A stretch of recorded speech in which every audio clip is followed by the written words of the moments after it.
Assalamualaikum anak-anak Ustazah Lima Ar-Ropi semuanya. Apa kabarnya nak hari ini? Semoga semuanya dalam keadaan sehat ya nak, amin. Nah, di video kali ini kita akan membahas kembali lanjutan dari usaha ekonomi di masyarakat.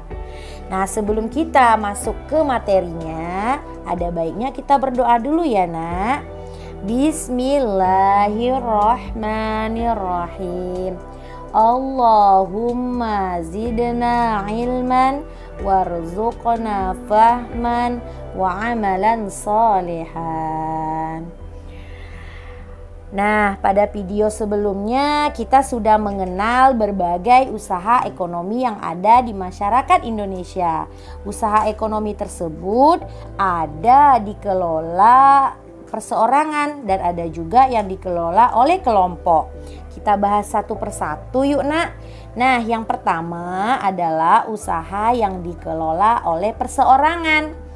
Biasanya usaha ini memiliki modal terbatas sehingga hasil barang yang dihasilkan juga terbatas. Akan tetapi keuntungan yang diperoleh dari usaha tersebut dapat dinikmati oleh pemiliknya sendiri. Yuk kita perhatikan tabel berikut ini. Oke, kita lanjut ya. Beberapa contoh usaha perseorangan.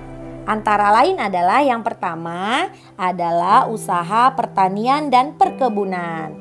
Nah, usaha pertanian dan perkebunan ini dikelola secara perseorangan, biasanya memiliki modal dan lahan yang terbatas sehingga usahanya hanya menghasilkan satu jenis tanaman saja. Usaha pertanian dan perkebunan yang dikelola perseorangan dapat berpotensi menjadi besar dengan modal yang besar dan lahan yang besar pula. Contohnya, petani penghasil jagung. Saat musim panen tiba, petani dapat menikmati keuntungan hasil panen tersebut sendiri. Hal tersebut merupakan salah satu kelebihan usaha perseorangan. Yang kedua adalah usaha perdagangan. Usaha perdagangan ini adalah usaha perseorangan dalam bidang perdagangan. Antara lain pedagang makanan, warung kelontong, dan lain sebagainya. Usaha perseorangan ini biasanya memiliki barang dalam skala sedang untuk dijual kembali kepada konsumen.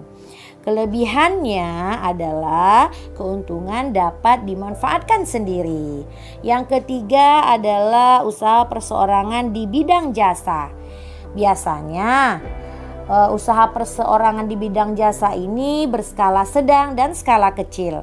Usaha jasa ini hanya dikelola oleh pemilik dan biasanya memiliki sedikit pegawai.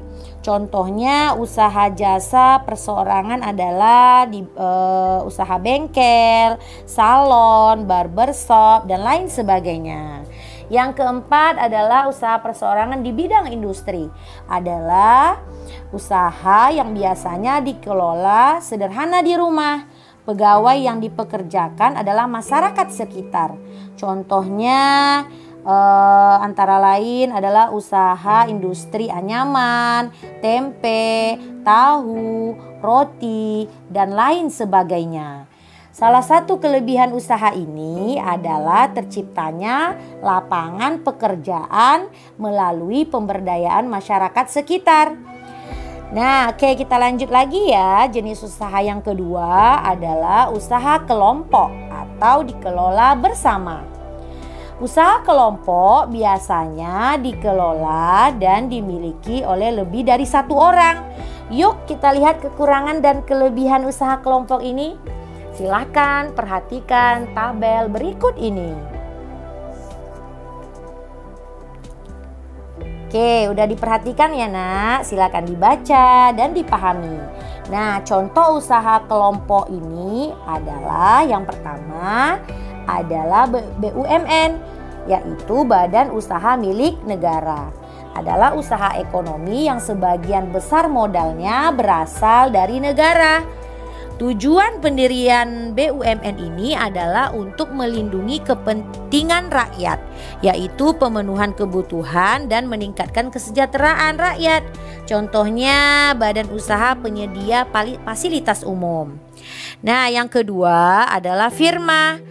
Adalah usaha ekonomi yang didirikan dan dimiliki oleh sekelompok orang yang sudah saling mengenal.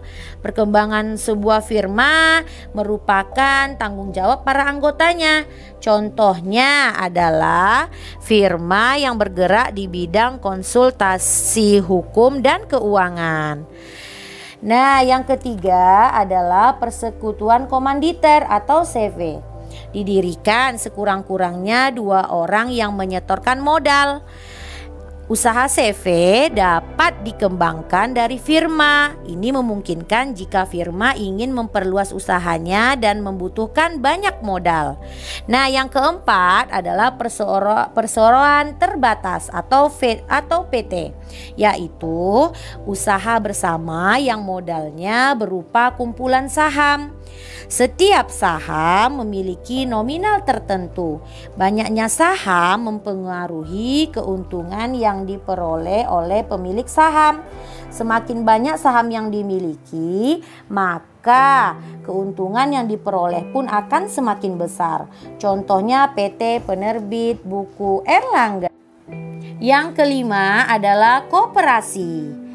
Koperasi adalah usaha kelompok yang dikelola atas azas kekeluargaan. Modal koperasi berasal dari simpanan pokok, simpanan wajib, dan juga pinjaman dari anggota maupun dari bank.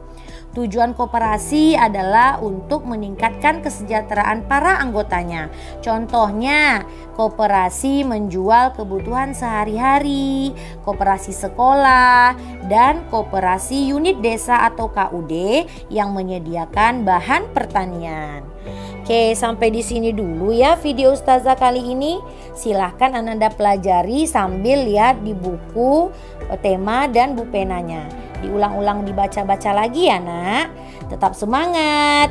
Semoga kita semua dilindungi oleh Allah Subhanahu wa Ta'ala. Amin ya Rabbal Alamin. Tetap jaga kesehatan ya nak. See you. Wassalamualaikum warahmatullahi wabarakatuh.